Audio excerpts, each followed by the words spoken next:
Un peu plus d'un jour après leur libération, ils sont accueillis en personne par le président burkinabé Roch Marc Christian Kaboré.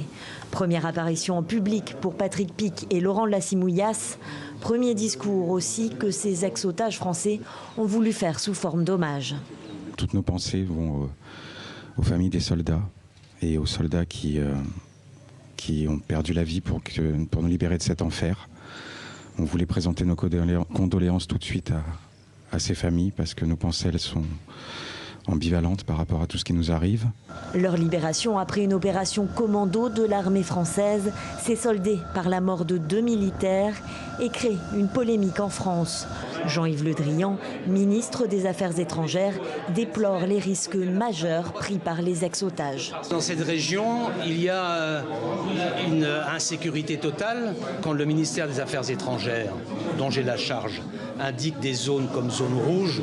Ce n'est pas pour le plaisir. Il faut les respecter.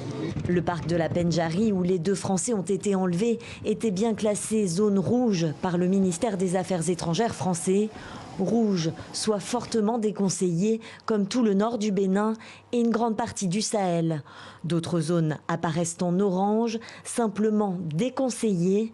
Une cartographie complexe et parfois remise en cause par certains professionnels du tourisme. Absolument respecter la classification de France Diplomatie ou d'ailleurs toujours se méfier de certaines zones qui ont un risque relatif, c'est aussi faire le jeu du terroriste qui lui-même ne veut pas que le tourisme se rende dans ces zones-là. C'est son but.